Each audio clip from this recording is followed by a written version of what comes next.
Okay, this is going to be a 1995 ECW Rewind. This is not a PPV Rewind because the ECW wasn't doing pay-per-views in 1995. They ran super shows. And if you go to the WWE Network, the only two super shows that are classified as pay-per-views are Hardcore Heaven 1995 and November to Remember 95. But those weren't pay-per-views. They were just super shows. I don't know why those are the only two shows you can watch in their entirety. But basically you do this. You go to the Hardcore TV section of the WWE Network Vault. And you could go to 1995 and watch all the Hardcore TVs from 1995. And this is what I've been doing since like May. Every morning during the summer, I would just watch one episode of Hardcore TV, and I finally got through all of them. You know, at first it's a bit slow, but once you get ingratiated into the storylines and the promos and the roster, it became addicting. And I knew this was going to be an incredible year. You know, just from looking at the talent pool and what went on in ECW in 1995, this is up there with not only ECW's best year, I would say. I think it's by far ECW's best year. This is when the product exploded. As a lot of you guys might remember, King of the Ring 1995, ECW chants during the King of the Ring finals. I think that goes to show you how passionate people were starting to get about the product right there. But I would say that ECW 1995, it's up there with the best years in pro wrestling history. You know, this might be my favorite year ever in any year in pro wrestling history. So it's definitely that good. For some of you guys that might be a little bit too young or aren't aware of what ECW was like in 1995, basically it has, I don't want to sound repetitive, but it's one of those years that has something for everybody. You pretty much had all the foundations covered with classic wrestling matches featuring Eddie Guerrero, Dean Malenko, Chris Benoit, Rey Mysterio. You had guys that had gotten fired or left WCW that come in and, you know, really found themselves and cut groundbreaking promos like Steve Austin's promo. You know, when Steve Austin came to ECW, that kind of awoken the beast. You know, you saw an enormous chip on Austin's shoulder once he was fired over the telephone from Eric Bischoff, and he just started cutting these outrageous and very passionate and angry promos about WCW. Also, you have Mick Foley cut some of the best promos ever in the history of the business. A lot of anti-hardcore, anti-ECW promos. Specifically his Kane Dewey promo, which, you know, it might be number one greatest promo of all time. So we'll talk more about the promos, but basically you get my drift. You had guys really, you know, making a name for themselves with the promos. You had, you know, heated feuds like Tommy Dreamer and Raven. You had violent hardcore matches featuring Terry Funk, Sandman, Cactus Jack.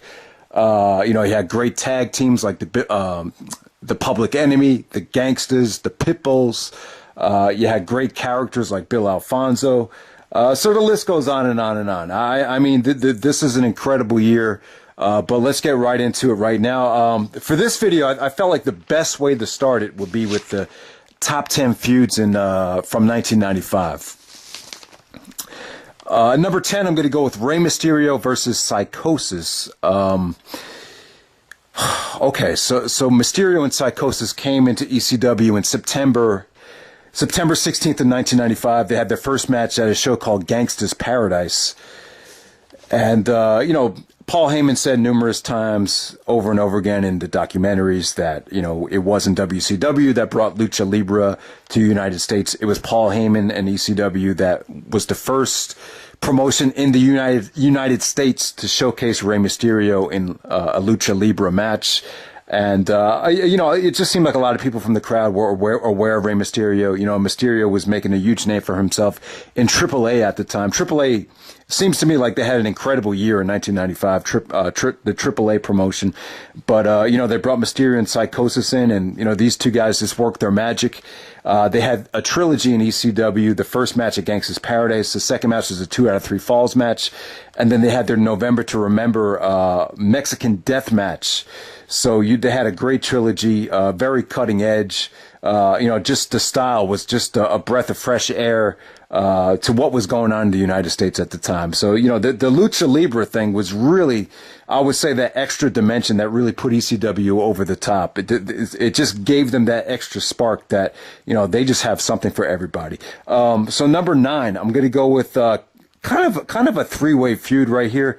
Cactus Jack, Sandman, and Shane, the franchise, Shane Douglas. I'm going to put these 3 guys in the same feud here because, the Cactus Jack and Sandman, they had tons of matches. They had a barbed wire match. They had a Texas Death Match.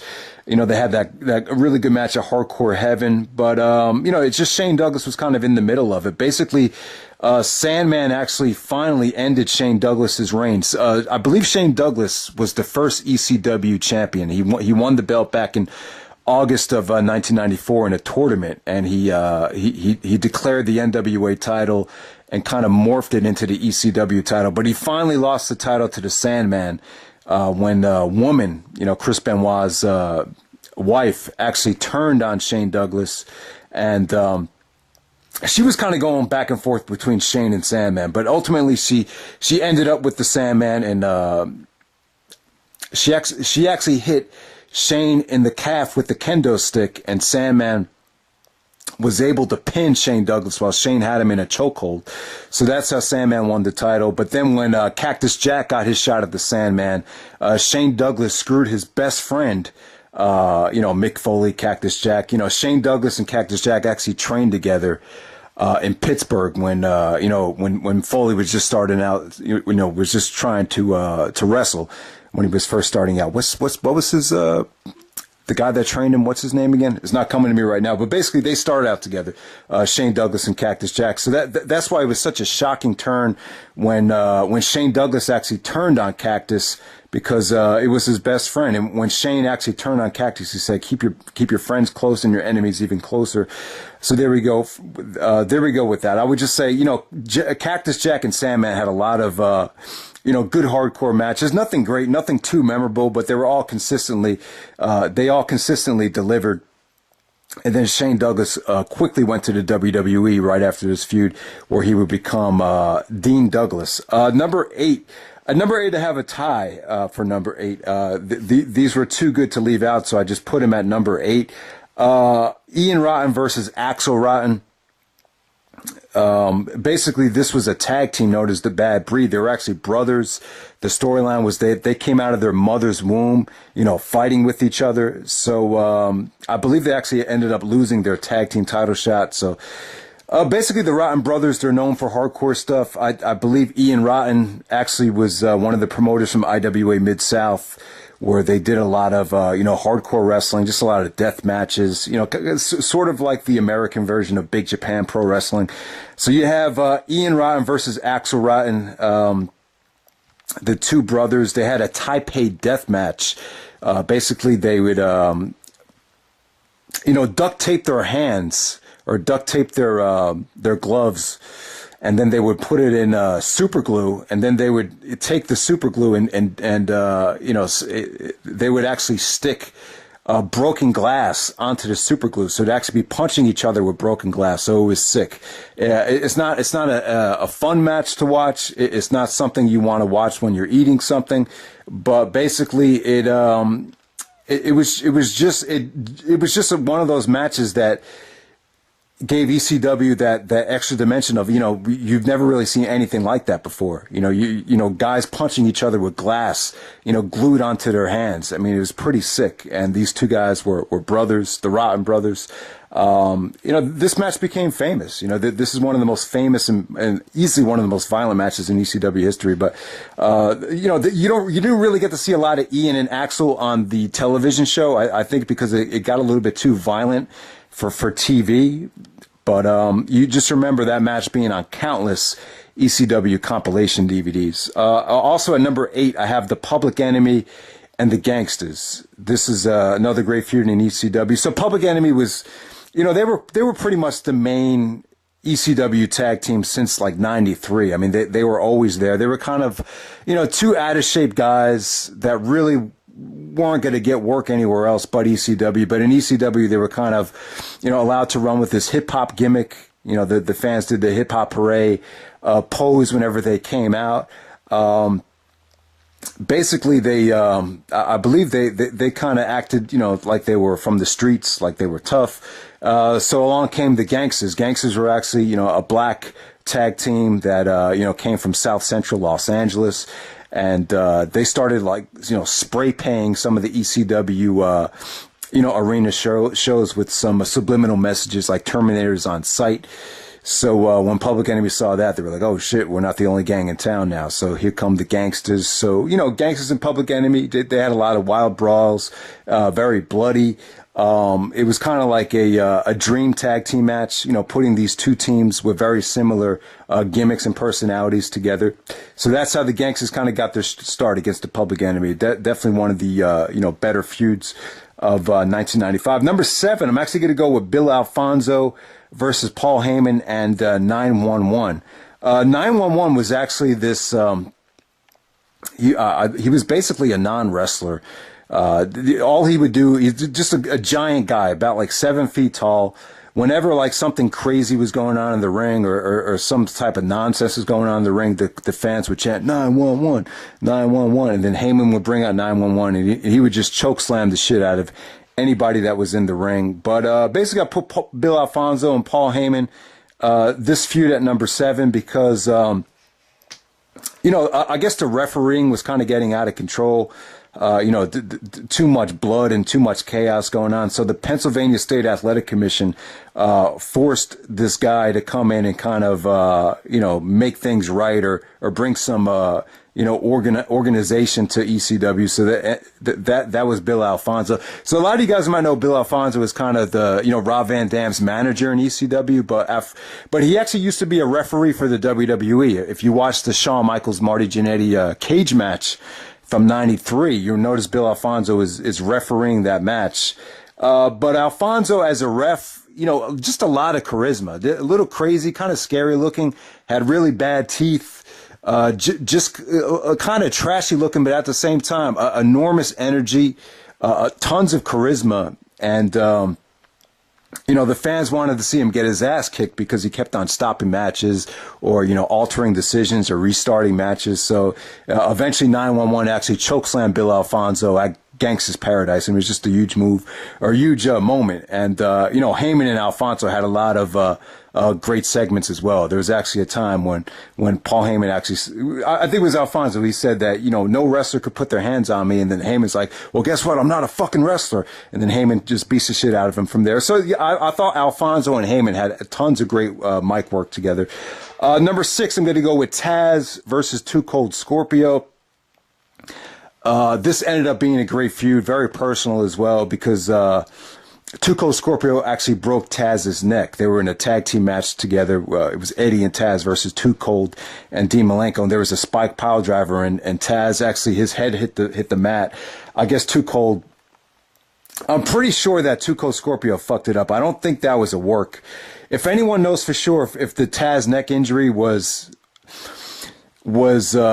caused by Cold Scorpio for real, let me know. But I'm assuming that Scorpio fucked up the spike pile driver, and that's how Taz hurt his neck, and that's how the Taz Cold Scorpio feud had real legit bad blood throughout the rest of the year.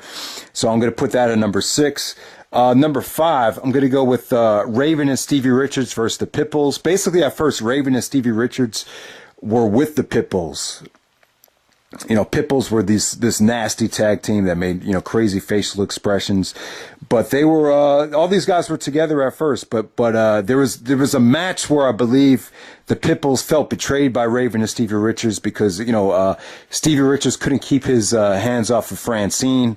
And then Raven was consumed with Tommy Dreamer. So eventually the Pitbulls turned on them. They just didn't think, Raven and Stevie were, doing their jobs as, protecting them. So they had a big feud, ended up having, a dog collar match at Gangsta's Paradise, which came off really well. It was pretty much the match that defined ECW in 1995, I would say. So that's Raven and Stevie Richards and the Pitbulls. I'll put that at number 5. At number 4, I'm going to go with Sandman. Actually versus Mikey Whipwreck. Sandman and Mikey Whipwreck at number 4. Really, I'm going to put this here because of one segment. Mikey Whipwreck was one of these guys that used to put up the ring. They talked about this in the Rise and Fall of ECW documentary, how he was like 18, 19 years old, used to put up the ring and, always wanted to wrestle. But, obviously he didn't have the look. He was very young. He didn't look like an athlete. But eventually they put him in the ring and he ended up being pretty cool. I mean, the fans ended up getting behind him. He was able to do a lot of cool moves like hurricanranas. He was able to sell very well. He was able to take a beating. And he lost a world title match to the Sandman. And after the match was over, the agreement was the loser would get 10 Singapore cane shots. And Sandman just Singapore crapped the shit out of Mikey Whipwreck. This might have been the most brutal thing they'd done all year. I mean, he really took a lot of abuse with that cane. I believe you saw Tommy Dreamer take a lot of, kendo stick shots from Sandman. But this is pretty brutal as well. And woman, Nancy Benoit, or Nancy Sullivan, whatever you want to call her name, she was just crazy here. She really made the segment better because she's the one that kept forcing Sandman to do it. And she kept saying, I want more. I mean, she was crazy. But we'll talk more about Nancy a little bit later. But that was a crazy segment right there. Number 3, I'm going to go with Cactus Jack versus Tommy Dreamer and Terry Funk. So beginning of the year, Cactus Jack was a babyface. And, Terry Funk actually came out with a branding iron, flaming branding iron, and stabbed it into Cactus Jack. So Cactus Jack and Terry Funk, they had a lot of history.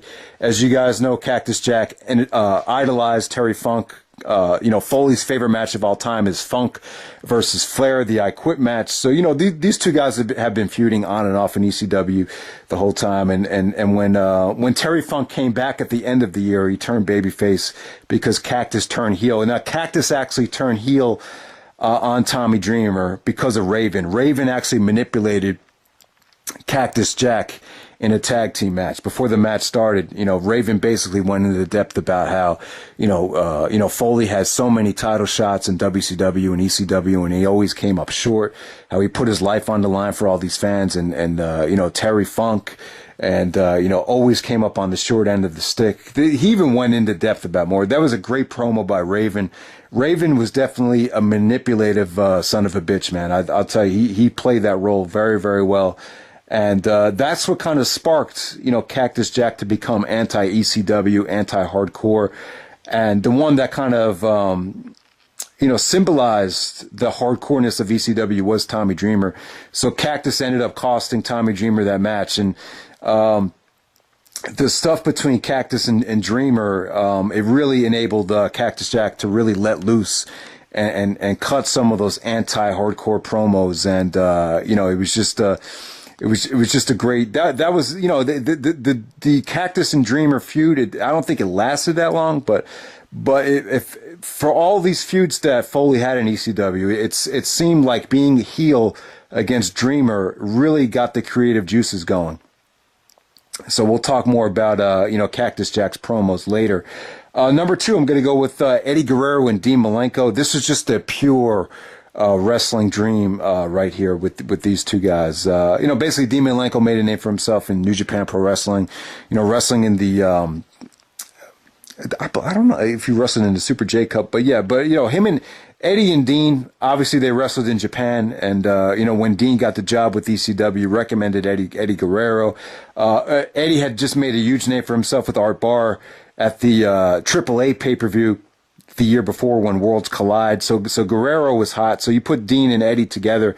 They just had numerous classics. They had a 30-minute draw at Hostile City Showdown. Eddie actually won the television title from Cold Scorpio. So the feud began, was over the TV title. It was just very competitive. Eddie defended it, then he lost it to Dean, and then Eddie won it back. Then they had a 2 out of 3 falls match before they relinquished the television championship, and they had a farewell match, which got very, very emotional. So basically with Eddie and Malenko, can't really talk much about the personalities here. Eddie was quite shy at first. I would, a lot of people said that Eddie was shy in the beginning, and he was. He didn't cut many promos. I don't know if it was an English thing or whatever, but But Dean was very soft-spoken as well. Dean didn't say anything. You know, Eddie and Dean really didn't say much until the farewell match. But as far as the wrestling goes, I would say that Eddie and Malenko are in the same breath as, Angle Benoit, Flair Steamboat, Van Dam, Jerry Lynn. The list goes on and on. They definitely had that chemistry. They definitely had that magic. This is probably one of the best. It's more than a trilogy. They had a lot of matches in ECW this year, even if you count the matches on the ECW house show fan cam shows. I would say these matches were just games of human chess. They just flowed really well. It was like watching two ballerinas do work here. Eddie just pulled out some marvelous things here. You know, I don't think anyone utilized the ring ropes and the mat better than Eddie Guerrero in this feud here. And then Dean Malenko, the shooter, the Iceman, what you would call him, just a ton of submissions. The gut busters. Just the way he controlled these matches. It was just, these matches were just a work of art. You know, they just flowed so beautifully. I don't think any two guys ever flowed in the ring together this nicely. And then the number one feud of the year, I would say it's Raven versus Tommy Dreamer. It's a very personal feud. This feud, I don't know if this is true as far as both of these guys go in real life, but in the storyline, the feud was that both of these guys were friends at summer camp. They remembered this fat chubby girl with braces, and her name was Beulah. So that's where the whole Beulah thing started from. I don't think either one actually liked Beulah, but when they were in summer camp together, she was a big deal. They were friends throughout their whole childhood, and then when Raven was 16 years old, his parents got divorced, and he felt like Dreamer wasn't there for him when his parents got divorced. Now, this is a storyline that I can relate to as well. I think 16 is a little bit too old. Well, you know what the thing is? Maybe when you're a little bit older in the teens, a divorce can affect you a lot more. When I was 7 years old when my parents got divorced, so at that age, it's a little bit too unrealistic to ask for friends to be there to support you. Now, I remember I had not a girlfriend, but a girl that was my friend. She wanted to go out with me, but I really wasn't that attracted to her. But I remember when she called me up, her parents were fighting and she felt like they were going to get divorced. And she was angry with me because she felt like I wasn't helping her enough because she knew I had experience with it. So maybe around that age, you kind of take it personal if your friends, don't give you the comfort that you need, because it is kind of an earth-shattering thing when the parents that grew up loving you and nurturing you all of a sudden don't love each other anymore. So that's, that's primarily, I think, where the feud really started. But, you guys know Raven and Dreamer. Dreamer always had the odds stacked against him. He was kind of like a pretty boy at first, but as time went on, Dreamer, began to get the respect of the fans, started to become the innovator of violence. He always had, Raven was always, teaming up with Stevie Richards, and then Beulah. They actually brought out Beulah. Beulah kind of transformed herself from like a fat girl with braces to a penthouse playmate that had an incredible body and an amazing ass and just supermodel looks. And then, she joined Raven. Then, that storyline kind of get convoluted and, a whole bunch of soap opera stuff happened over the years. But bottom line is in 1995, Dreamer, no matter what, he couldn't put, Raven away. And then Raven ended up manipulating, Mick Foley to turn, Foley against Dreamer as well. So, Raven and Dreamer had tons of matches, and probably the most memorable thing was when Dreamer actually pile drove Beulah at Hostile City Showdown. So that's the top 10 feuds of ECW 1995. I have to say Raven and Dreamer probably was the number one feud. All right, so from there, let's go to the top 10 MVP candidates. Number 10, I'm going to go with Rey Mysterio. Obviously, Mysterio just brought Lucha Libre to ECW, and I think Paul Heyman even said this. Like, it didn't matter that Benoit left. It didn't matter that Malenko and Guerrero went to WCW. Bischoff started kind of like raiding talent. Benoit, Malenko, Guerrero. But he said that even though those guys went to WCW, as long, when they saw Rey Mysterio, it's like they didn't give a fuck about any of that. All that mattered was Rey Mysterio at the time. So Mysterio kind of came in and saved the day once those talent raids started occurring. At number 9, I'm going to go with the almighty Chris Benoit at number 9. You guys know I'm a huge Benoit fan, and one of the reasons I went back and wanted to go through 1995 is I was hoping there'd be a lot of Benoit stuff to go back and check out. Unfortunately, there's just not a lot of work to check out. There was only 2 singles matches from Benoit that are really worth looking at here. He had a match against Cold Scorpio in January. Then he had a classic with Al Snow at Double Tables, which is on the Benoit DVD. So I'm sure a lot of you hardcore Benoit fans have seen that match. But yeah, Benoit and Malenko actually won the tag team titles from Taz and Sabu. Benoit actually broke Sabu's neck. So he was, him and Sabu were at wars together. Benoit was more of a tag team guy with Malenko. They had tag team matches with the Public Enemy and Taz and Sabu. Benoit and Malenko were actually involved in a stable with Shane Douglas. They were actually called the Triple Threat. But I don't know what the deal was here. I think Benoit had a lot of commitments over in Japan. And then when he came back, I believe he, started working for WCW. Benoit did come back at the end of, I believe it was at the end of August for just, another tag match with the Steiners. But there's just not a lot to choose from. But it definitely seemed that when Benoit was there, they were building him up as the crippler, the guy that would break guys' necks. He started rubbing his hands. So he was the man for a short period of time. But I just think, ECW just couldn't afford to pay him what he was worth. You notice a transformation of Benoit, too. If you look at him at the Super J Cup in 1994, he was a little bit pale, a little bit flabby, and then all of a sudden, when ECW started, he'd started to get more muscular. You could notice a lot of pimples on his back.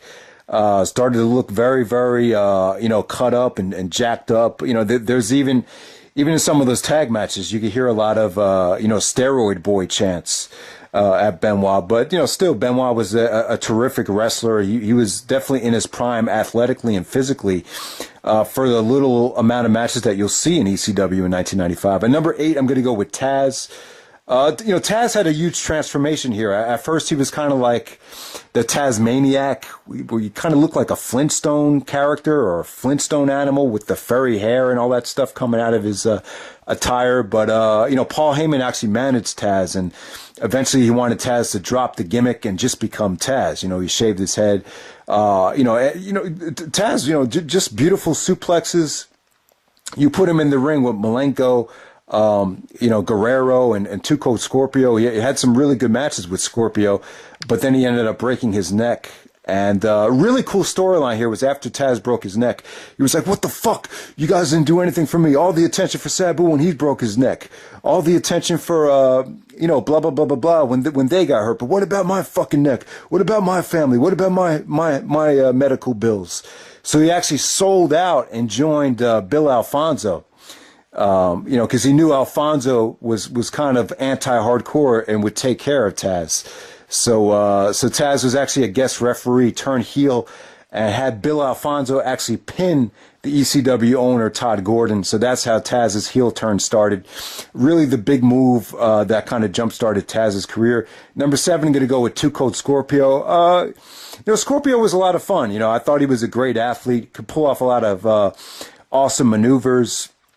Had some great tag matches, had some great singles matches. Just really a good underrated worker with a lot of charisma and a lot of acrobatic skills was Cold Scorpio. Number 6, I'm going to go with Tommy Dreamer. Some would say the heart and soul of ECW. Just had really, really good feuds with Raven and Mick Foley in 1995. Number 5, I'm going to go with the Shooter, Dean Malenko at number 5. Malenko just brought credibility to ECW. He brought a no-nonsense approach, just like Benoit. But, just didn't say much, didn't say anything. But Paul Heyman was able to get the fans to connect with Malenko, I think, better than any promoter ever did in 1995. Number 4, I'm going to go with Eddie Guerrero. Eddie was just incredible in the ring. I just feel like Eddie just pulled out a lot of amazing stuff that no one had ever seen before. And, after Eddie and Benoit weren't together, though. Like, as soon as Eddie came in, Benoit was pretty much gone. So Eddie really kind of carried a lot of the wrestling in 1995, without a doubt. Number 3, I'm going to go with Raven. I thought Raven was great in 1995. I just love his character. Basically, they had Stevie Richards kind of being like his little lackey, his sidekick. You know, Richards was really kind of out there. You know, he dressed kind of gay, like he had the stomach hanging out, the short shorts, but he was obviously attracted to women because he always was flirting with Francine. Francine was kind of like a Stevie Richards groupie at first. But Raven was kind of like, no matter how goofy Stevie was, he wouldn't kick him out, but he would always get him to shut up, and then Raven would cut these, you know, cold but very sadistic and manipulative promos. You know, he was kind of like a robot, but the Raven character was great, and I don't think anyone will fully really appreciate it unless you go back and watch 1995. Number 2, I'm going to go with the Sandman. The Sandman's kind of like, you know, a generic looking guy at first. You know, he's kind of, you know, just a regular looking guy, you know, not in shape, basically a construction worker type of guy, just your average 9-to-5, you know, blue collar guy. But, you know, the Sandman was different though. I think at first with ECW, Heyman just wanted to be different, and guys like Sabu, guys like the Sandman were able to bring that edge to ECW that no one else had. Would come out to the ring, would smoke, would drink beers, would crack the beer bottle or the beer can against his head and would start bleeding. Just a lot of smoking. You know, the kendo stick. It was just a different character. And the more and more the Sandman actually won the ECW title. He beat you know, the franchise Shane Douglas with the help of Woman, his manager. But the more and more wins and the more and more title defenses Sandman got, he started to embrace it and started to take it seriously. And, you know, his matches got really hardcore, a lot of kendo sticks, actually pulled out a lot of high-flying maneuvers, took a lot of chances in the ring, was the Sandman. And, you know, Sandman really, in 1995, really gave ECW its identity. They actually did a kayfabe commentaries timeline of ECW 1995 with the Sandman. And by the end of that shoot, Sandman goes like, "Oh, what year was that?" He's like, "Oh, this is all 95." He's like, "This is all 95?" He's like, "What a fucking year." So that just goes to show you how, you know, how valuable Sandman was to ECW in 1995. You know, the stuff he did with Mikey Whipwreck. He did a lot of stuff with Austin too. You know, Austin, you know, a lot of people were critical of the Sandman though. They were like, "How the fuck does Sandman become the ECW champion?" You know, the drunk, you know, the guy that comes out to the ring and smokes. I mean, this guy is a joke. And then Austin was like, "I'll run circles around you." But at the end of the day, Sandman still beat, you know, Austin to retain the title. And, you know, Sandman had tons of, you know, good matches with Cactus Jack. Not great, but I would say good matches. And then number 1, I'm going to go with Cactus Jack. Not necessarily for the wrestling. You know, I wouldn't say, you know, Foley had the best matches of his career in ECW in 1995. I mean, you know, the best stuff he did was probably with the Sandman. You know, he even had a match with Sabu at Holiday Hell, but I wouldn't say they were great. They definitely aren't like, you know, part of Foley's best matches ever or anything like that. But I'm going to put Foley at number 1 just because of the promos. I mean, you can make a legit case that Foley cut the best promos in the history of the business. And let me just touch on the Kane Dewey promo. I guess when Foley actually turned on Tommy Dreamer, someone came to the ECW crowd with the sign that said Kane Dewey. At the time, I believe Dewey was actually Mick Foley's like 3-year-old son. And that really kind of lit a fire under Foley about how the ECW fans were just greedy. They don't give a fuck about anything except, you know, they're just bloodthirsty, hardcore fans. And then Foley actually started saying that he misses Eric Bischoff and misses WCW and wishes that he was back in WCW. He started calling Bischoff Uncle Eric. So it just got really, really personal. And, you know, the Kane Dewey promo, just countless other promos that Foley cut, you know, that were anti-ECW, anti-hardcore. Just, you know, those are probably the reasons right there. And then he had some great feuds with Terry Funk, Sandman, and Tommy Dreamer.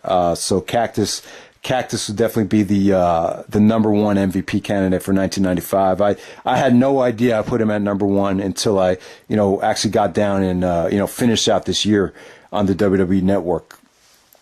Let me just talk about some of the non-wrestlers. Paul Heyman, I just want to say this about Heyman and as to why ECW was so hot in 1995. I just think with Heyman, I'll credit Quentin Tarantino and Heyman. That's another thing. You could feel Pulp Fiction's impact on ECW as 1995, came to a close, especially when Pulp Fiction came out on VHS and was available for rental. You could just definitely feel. But I think Heyman was just a rare combination. His mother was Jewish and she was a Holocaust survivor, and his father was a Jewish lawyer. As a lot of you guys know, Jewish people value education. And you could, even Heyman, they had this ECW encyclopedia thing on the hardcore television show.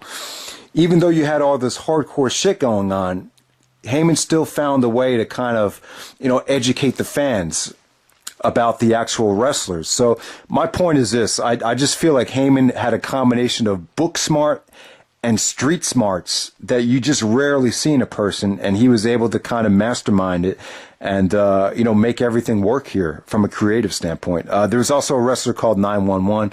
Like I said, whenever there was something crazy going on in the ring, 911 would come out and just chokeslam people to hell.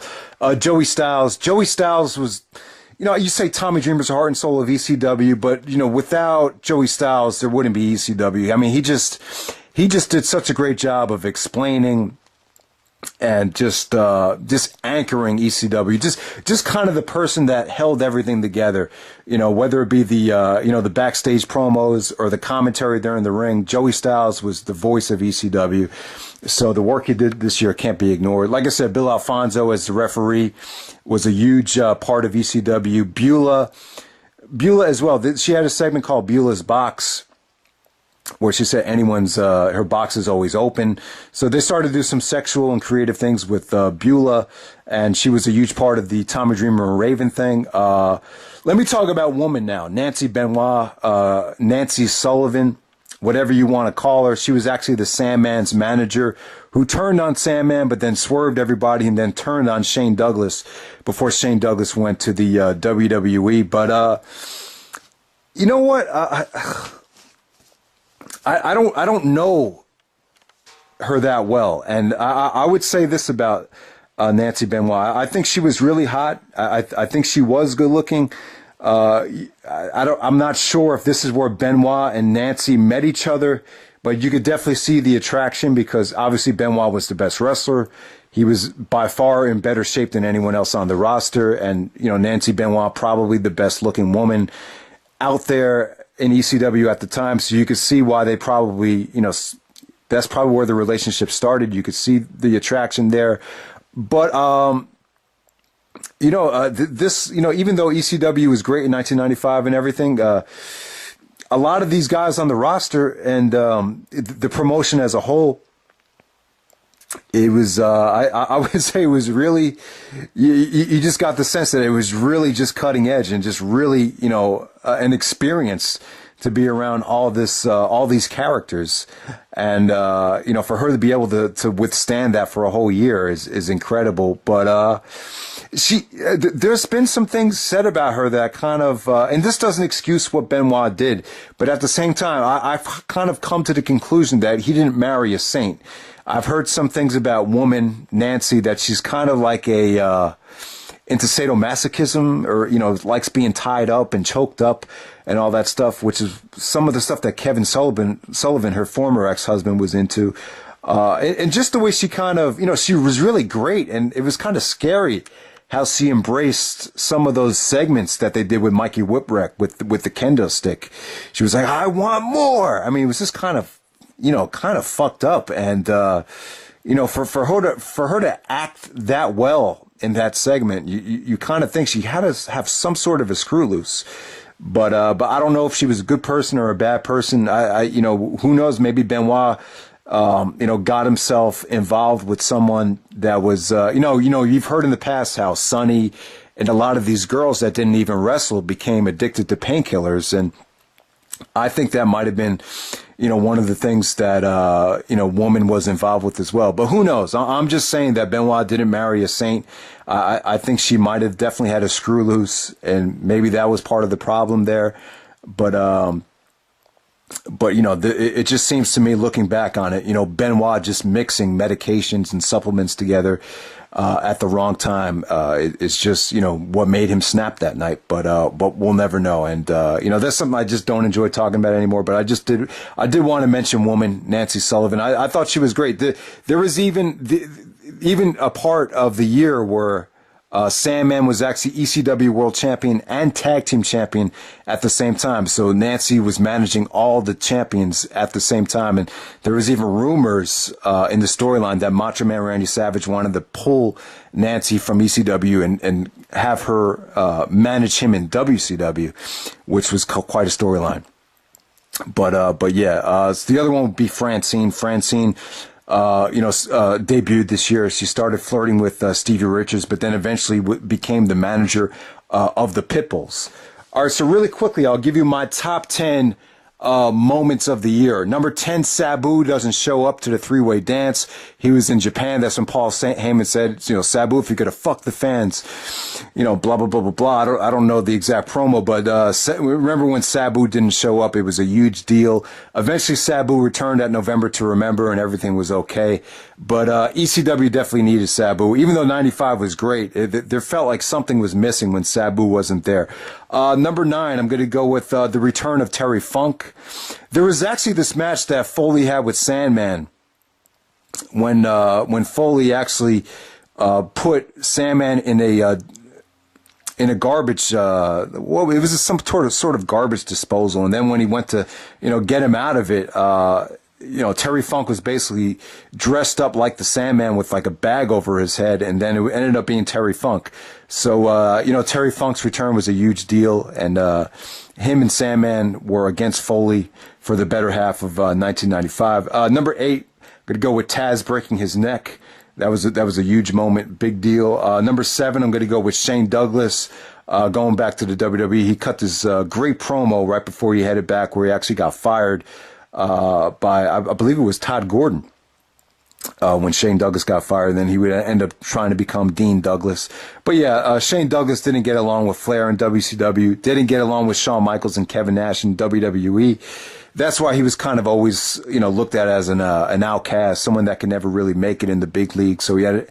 But as far as ECW goes, Shane Douglas was actually one of the most important guys and the first ever ECW champion.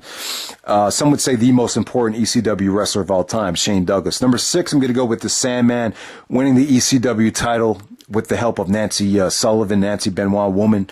Now, Sandman winning the title was a huge deal because it was the first title change. The first time, Shane Douglas actually lost the title was to the Sandman in early 1995. Number 5, I'm going to go with Benoit and Malenko. Chris Benoit and Dean Malenko winning the tag team titles from Sabu and Dean Malenko. Basically, Benoit powerbombed Sabu off a table on the top turnbuckle to win the tag team titles. So yeah, that was a great moment right there. Number 4, I'm going to go with Tommy Dreamer giving Beulah the pile driver. I believe that's one of the first times you saw like real violence on a woman in ECW. So I'll put that at number 4. Number 3, Sandman with the Singapore cane to Mikey Whipwreck. So Woman actually makes Sandman do 10 Singapore cane shots in a row to Mikey Whipwreck, where he started bleeding. It was just brutal. Even the referees were like, you got to stop it. I'll take the kendo stick shots. And then Nancy just sold that very, very well. Number 2, I'm going to go with 2 promos here. Basically, you have back-to-back, arguably the 2 best promos, not just in ECW, but maybe ever. You got one show actually ends with Foley's Kane Dewey promo on Hardcore TV, and then the next Hardcore TV episode starts with Austin's WCW promo. You could just see the pain and the frustration in Austin's eyes there, and you could just see the pain and emotion in that Kane Dewey promo from Foley. So you have 2 of the best promos ever back to back in October of 1995 on Hardcore TV. Number 1, I'm going to go with the Eddie Guerrero, Dean Malenko, ECW farewell. They were actually rated by Eric Bischoff. You heard tons of "fuck Eric Bischoff" chants throughout the whole match. But then this is the first time Malenko actually got on the mic and actually thanked the ECW fans, and same thing with Eddie. Both guys hoisted over, the ECW roster's shoulders, and it was just an emotional, great moment. It's something that you can't really appreciate unless you've seen the whole trilogy and watched the shows in chronological order. It really was one of those moments that gave you goosebumps.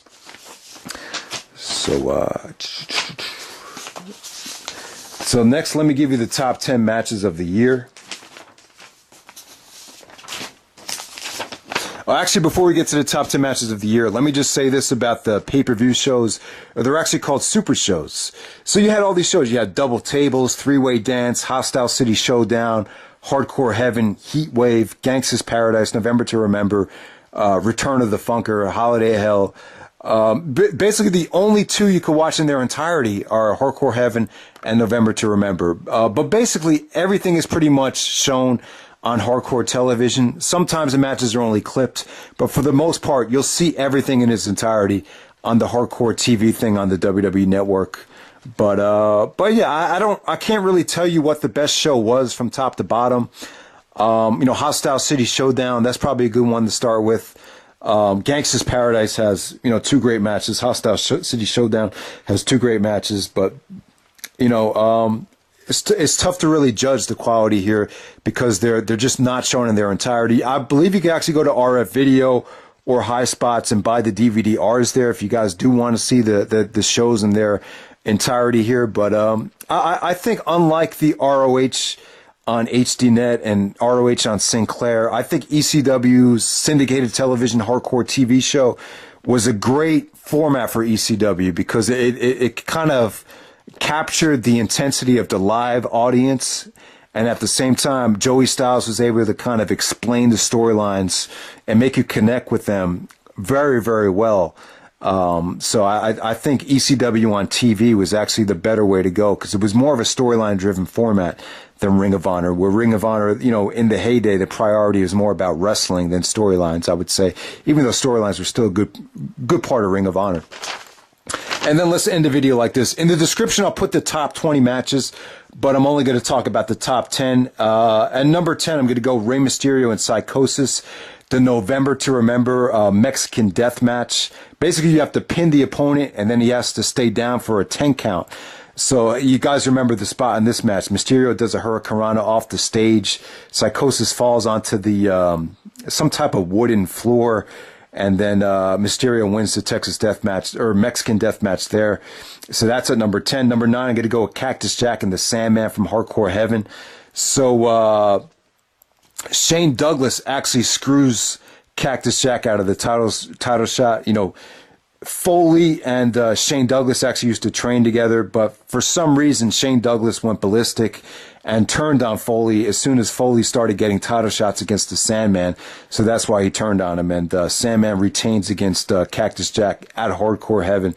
Number 8, Raven versus Tommy Dreamer from Hostile City Showdown. That's when Raven actually pile drove Beulah there, but no matter how many times they faced, Raven would always get the upper hand on Tommy Dreamer. Number 7, Taz and Sabu versus Benoit and Malenko from February 25th. That's when Benoit and Malenko win the tag team titles. At number 6, I'm going to go with Eddie Guerrero versus Too Cold Scorpio. Eddie Guerrero versus Too Cold Scorpio from April. This is when Eddie Guerrero won the television championship. So he actually beat Too Cold Scorpio in his ECW debut and won the TV title there. Number 5, I'm going to go with Chris Benoit versus Al Snow from Double Tables. You guys remember this is on the Benoit DVD, and Benoit basically suplexes the shit out of Al Snow, gives him Germans, Northern Lights, but Al Snow actually busts out a lot of high spots and athletic maneuvers as well. They just this is just a showcase for Chris Benoit to show what he can do in ECW. I think even Joey Styles said on commentary, "Is there anything this man can't do?" about Chris Benoit. So yeah, this is definitely the highlight of Benoit's ECW career against Al Snow at Double Tables. I was hoping there was some more stuff, but there's really not much else besides the stuff that was already released on DVD for Benoit. Number 4, I'm going to go with Eddie Guerrero and Dean Malenko from Hostile City Showdown. The first ever Guerrero-Malenko matchup went to a 30-minute time limit draw. Eddie actually defends the ECW title, and it just made it look like, yeah, Dean has to defeat Eddie to win the TV title, and it's going to take a lot of work. The Hostile City Showdown match starts off very, very slow, but as the match goes on, Eddie just pulls out some reversals and cradles and stuff off the top rope that you've never seen before. It's just great stuff. Number 3, I'm going to go with Rey Mysterio versus Psychosis. I'll say the 2 out of 3 Falls match is their best match from Hardcore TV from October 17th. This is on the Rise and Fall of ECW DVD, and Mysterio and Psychosis just put on a clinic of extreme lucha libre there. Number 2, I'm going to go with Raven and Stevie Richards versus the Pitbulls from Gangstas Paradise. This is kind of like overbooking. They actually had, the Dudleys actually came out. Bubba Ray was kind of like the retard Dudley that started at the time. The Dudleys were, basically, it's kind of funny to see what they started as. But they got involved here. 911 got involved and did the chokeslam to Bill Alfonso. Just a ton of overbooking. But like I said, 2 out of 3 falls, crazy table spots, crazy chair shots, very, very bloody. Raven and Stevie Richards play the cowardly heels here. Bill Alfonso comes out. Tommy Dreamer actually comes out and tries to save one of the Pitbulls and enter himself in the match, but then Bill Alfonso doesn't allow it. But like I said, guys, a lot of powerbomb table spots here. Pile drivers on the tables. Just a ton of fun here. Just for that time was really the match that kind of defined ECW 1995, Gangstas Paradise, which they got the name for that from a Coolio song called Gangsta's Paradise, which was the biggest rap song of 1995. Number 1, I'm going to go with Eddie Guerrero versus Dean Malenko, the 2 out of 3 falls match from the ECW Arena from August 26th. This is their farewell when they were going to Eric Bischoff in WCW. There was some "you sold out" chants. But, but both guys were working for New Japan Pro Wrestling, and part of the agreement was New Japan was going to start working with WCW. So I think that's part of the reason they went. There was some "you sold out" chants, but for the most part, the fans really gave this a lot of respect. I don't really love the finish for the other fall. Basically, Malenko, does a, kind of like a small package roll up to to Guerrero, but at the same time, Guerrero puts him in like a backslide position as he's pinning him. So they kind of pin each other. Kind of a crappy ending, but, that's just the way it ended. And, both guys were winners there. So, Eddie Guerrero, Dean Malenko, 2 out of 3 falls. That's my best ECW match in 1995. So that's pretty much it, guys. Hope you enjoyed the video. If you haven't seen any of ECW 1995, you're definitely missing out. I would say this year is up there with any year in professional wrestling history. If you want the full arsenal of what pro wrestling could give you, check out ECW in 1995.